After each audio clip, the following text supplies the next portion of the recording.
What's up, everyone? Welcome back to the channel. So, now we are going to start with Indian economics chapter Indian economy on the eve of independence. So, इस chapter में हम क्या पढ़ेंगे कि India की economy कैसी थी कब on the eve of independence. Eve का मतलब जस्ट बिफोर इंडिपेंडेंस, मतलब 1 day बिफोर इंडिपेंडेंस इंडिया की इकोनॉमी कैसी थी. We got independent on 15 August 1947. So 14 अगस्त 1947 तक इंडिया की इकोनॉमी कैसी थी वो हम इस चैप्टर में पढ़ेंगे. तो इंडिया की इकोनॉमी में क्या क्या आ जाता है. Your agriculture sector, industrial sector कैसा था, डेमोग्राफिक प्रोफाइल कैसा था, ऑक्यूपेशनल स्ट्रक्चर कैसा था एंड फॉरेन ट्रेड कैसा था. तो इस वीडियो में हम बेसिकली एग्रीकल्चर सेक्टर को कवर करेंगे कि एग्रीकल्चर सेक्टर इंडिया का कैसा था कब on the eve of independence. So without any further delay, let's get started with the video. So let's study about the agriculture sector of India at the eve of independence. So first feature था ज़मींदारी system. इसे land tenure system भी कहते थे. तो ज़मींदारी system हुआ करता था उस टाइम पे. इसमें क्या था, ये एक लैंड रेवेन्यू सिस्टम था which is use to collect revenues from home, from the cultivators of agriculture land. ठीक है, ये 1793 में आया था. अंडर दिस सिस्टम ओनरशिप जो थी वो ट्रांसफ़र हो गई थी फार्मर्स से ज़मींदार्स पर. ज़मींदार्स कौन थे? ज़मींदार्स वो नॉमिनल हेड होते थे उस लैंड के, जो कि रेवेन्यूज़ कलेक्ट करते थे उन फार्मर्स से जो कि उस एग्रीकल्चर लैंड पे कल्टीवेट करते हैं in the form of lagaan and deposited to the colonial government. Lagaan आपने मूवी देखी होगी ना, बिल्कुल वैसी. And deposited to the colonial government. Colonial government मतलब the government which is ruling in India, that is the British government. ठीक है. The zamindar collects lagan from the farmers regardless of the economic condition of the cultivators. तो उनको कोई फ़र्क नहीं था कि फार्मर्स कैसे देंगे, उनकी इकोनॉमिक कंडीशन कैसी है, उन्हें बस पैसे से मतलब था. And took no initiative to improve और strengthen the condition of agriculture.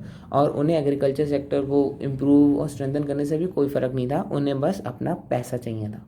Next feature पढ़ते हैं एग्रीकल्चर सेक्टर का, कॉमर्शलाइजेशन ऑफ एग्रीकल्चर. कॉमर्शलाइजेशन मतलब production of crops for sale rather than self consumption. पहले क्या होता था इंडिया में, जो लोग उगाते थे वही लोग खा लेते थे, कुछ बिजनेस पर्पज से नहीं था. लेकिन जब ब्रिटिशर्स आए उन्होंने एग्रीकल्चर सेक्टर को अपना बिजनेस बना लिया और फिर वो फार्मर्स को फोर्स करते थे कि वो सेल्फ कंजम्पशन के लिए प्रोडक्शन ना करें बल्कि बेचने के उससे प्रोडक्शन करें. तो farmers were given high prices for the production of cash crops. Cash crops कौन सी होती हैं? जिसमें आ जाती हैं कॉटन, जूट एंड इंडिगो. तो ये क्यों फोर्स करते थे? So that they can use them as a raw material for British industries, ताकि ब्रिटिशर्स अपनी इंडस्ट्रीज़ के लिए ये एज अ रॉ मटेरियल सस्ते में उनसे बनवा लें. तो high level of prices force the farmers to produce cash crops rather than food crops. तो पहले तो फार्मर्स फूड क्रॉप्स ही उगाते थे, खुद ही खाते थे और कोई बिजनेस नहीं करते थे. तो इन्होंने क्या किया, इन लोगों ने कैश क्रॉप्स को ज़्यादा फोर्स किया फार्मर्स को कि तुम कैश क्रॉप्स उगाओ, हम तुम्हें ज़्यादा पैसे देंगे as compare to food crops. Now the third feature is low level of productivity. Productivity refers to the output per hectare of land. Hectare सबको पता है ना, 100 मीटर्स पर 100 मीटर्स की लैंड में जितना प्रोडक्शन हो रहा है. ठीक है, तो उसको कहते हैं प्रोडक्टिविटी. तो लो लेवल ऑफ प्रोडक्टिविटी थी उस टाइम पे. क्यों भैया लो लेवल प्रोडक्टिविटी क्यों थी? तो during colonial period the productivity of Indian agriculture sector was very low that it could be easily characterise as backward. ठीक है, जबकि 85% लोग वर्किंग पॉपुलेशन जो थी वो एग्रीकल्चर सेक्टर पे डिपेंडेंट थी, फिर भी लो लेवल ऑफ प्रोडक्टिविटी थी और एग्रीकल्चर सेक्टर बैकवर्ड था. Reasons are these: because of lack of irrigation facilities, low level of technologies and negligible use of fertilizers. अब आप बोलोगे यार फर्टिलाइजर्स नहीं यूज़ हो रही है तो अच्छी बात है, लेकिन इकोनॉमी के पॉइंट ऑफ व्यू से प्रोडक्टिविटी कम होती है जब फर्टिलाइजर्स यूज़ नहीं होते.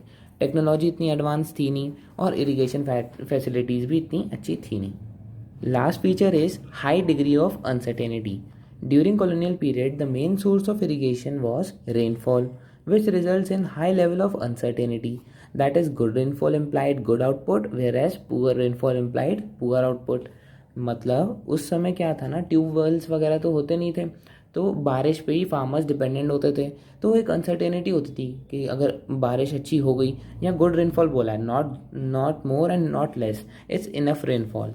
ठीक है, तो good rainfall leads to good output and poor rainfall leads to poor output. तो पता नहीं था कि रेनफॉल कब कैसी होने वाली है, तो अनसर्टेनिटी थी. So these were the features of Indian agriculture sector on the eve of independence. एक बार रिवाइज कर लेते हैं.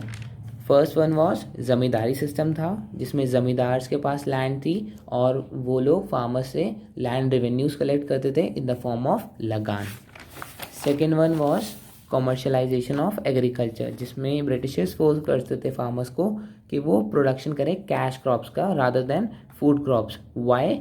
For the purpose to sell these cash crops to the British industries, क्योंकि उन्हें रॉ मटेरियल फिर सस्ता पड़ता था.